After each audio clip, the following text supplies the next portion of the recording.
One summer night, just a few weeks after high school graduation, me and a few of my closest friends were hanging out outside a house party discussing our plans for the night. My best friend, Andrew, suggested we go hit up a new X-Men movie, as the party we were at wasn't really our scene and everyone was already pretty wasted. Megan, the girl I was dating at the time, had a far better idea for the night. She mentioned knowing about an entrance to some large caves within short driving distance.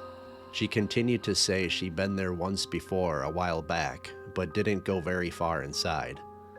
Filled with a mix of nerves and excitement, we decided to set out.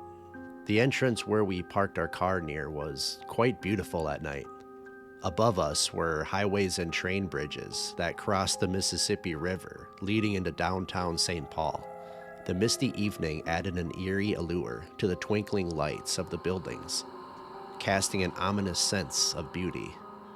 Armed with flashlights, the four of us entered the cave system. As our beams pierced the darkness, we came upon what seemed like a mess of highway debris. Iron rebar protruded here and there, emphasizing the dangerous nature of the place, urging us to tread cautiously. All our voices we made echoed through the pitch-black caverns. Andrew shouted out loudly to let out some excited energy, but Lauren, Andrew's girlfriend, told him to stop and that it freaked her out. I couldn't deny the creepiness of it.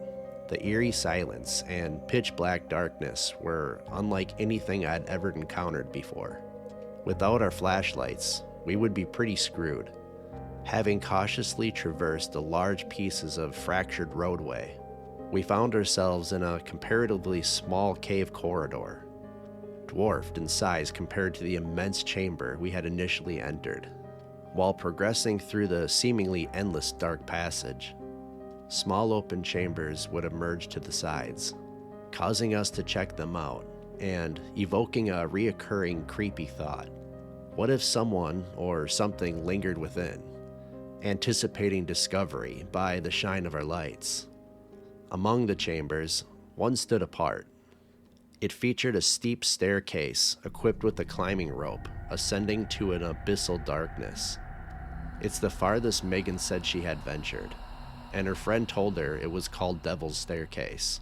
Despite its evident danger, shortly after mustering our courage, Andrew and I opted to explore it while the girls remained behind.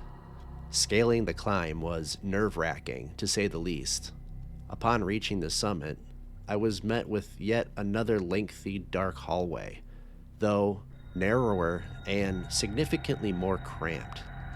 After briefly investigating the passage, discovering it led to a point where crawling was required, we descended back to Megan and Lauren.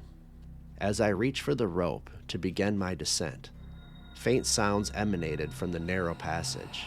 Struggling to discern amidst Andrew's laughter and the girls' shouts, I barely caught the distant noises echoing from within. However, dismissing it as possibly anything, I proceeded with my journey back down. Upon reuniting with the girls, their expressions betrayed genuine fear, as if they had encountered a ghost. Lauren recounted spotting a figure wearing a peculiar mask before it vanished into the depths of the caves while we were climbing. Megan mentioned hearing something but hadn't seen the person. Despite Megan and Lauren's inclination to turn back, Andrew and I were fueled by curiosity and the allure of an eerie exploration. We decided to continue ahead, persuading the girls that there was nothing to fear. A few minutes further down the dark corridor, we noticed a faint light illuminating a wall ahead, marking the beginning of a left turn. Accompanying this, a subtle aroma of smoke began to fill the air as we approached the end of the hallway. "I have a bad feeling about this, guys," Megan exclaimed as we neared the bend. We decided to extinguish our flashlights to avoid detection. Silently, we approached the corner, the flickering glow ahead still illuminating the passage.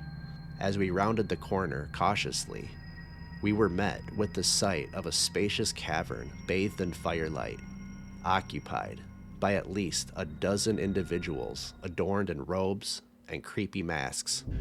Their attention snapped to us, raising their hand to point in our direction, while all chanting some howl that gradually got louder and deeper. I stood frozen in shock, taking in the chilling scene before me. Before them lay a sacrificial animal atop an altar, with the demonic symbol etched into the floor lined with candles. "Oh, F this," Andrew exclaimed, urging us to make a swift exit. Just before tearing my eyes away, whether due to fear or some other force, I glimpsed into the deepest shadows at the back of the passage. In an instant, a portion of the wall shattered with a menacing growl, revealing two ominous red eyes fixed upon me, while the robed figures persisted in their chanting and directed their focus towards me.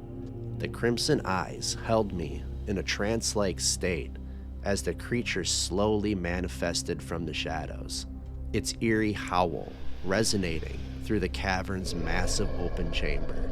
"Come on, Blake," Megan cried out, breaking my gaze.